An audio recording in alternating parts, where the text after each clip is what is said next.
Pitahaya propagates very easily from seeds. The seeds grow very good germination rate across the board, all varieties.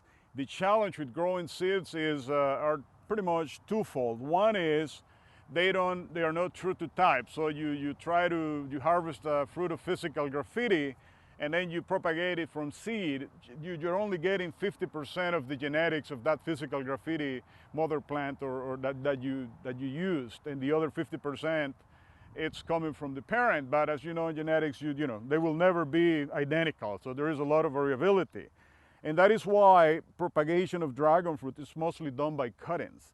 Ideally, the bigger and stronger and more mature the cutting, the better off you are.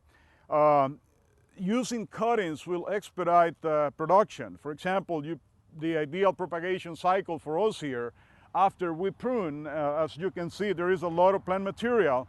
So we tell people to kind of prep cuttings for propagation. The best cuttings, I would say, are the ones that are called right at the node, and not necessarily intermediate, but they do fine as well. You want to use cuttings that are 12 to 18 inches. So this segment here would be ideal. You want to use cuttings that are strong, usually from 1 or 2 previous flushes. You don't want to use the latest flushes for cuttings because these tend to be very flexible and they are not hardy enough. So you want to remove all the side shoots. You want to make a clean cut at the base. And what I do with this, I typically cut the top in a sharp angle. That way I know what the top of the plant is when I'm getting ready to pot them.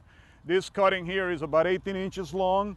As you can tell, it's really strong, not pliable at all. And this is what you're looking for in an ideal cutting for propagation purposes. And this cutting, ideally, you harvest it in October, November at the end of your production season.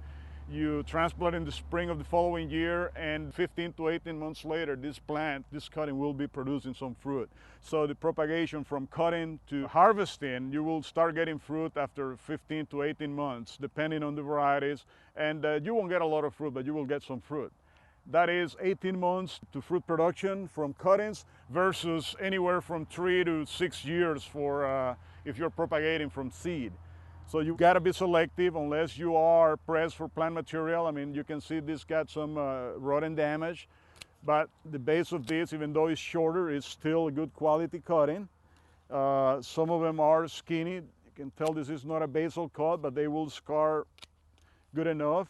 Ideally, you get your plant material, you store them in a shade environment, let them scar, dry up for a good 7 to 15 days, 1 to 2 weeks. And what that does, it allows the scar to dry up, the cut to dry up and scar, and then you minimize the amount of rotting when you put them in your potting media. Later on, we're going to show you how we plant them and what kind of potting mix we use, but these, again, this is how you prep your cuttings.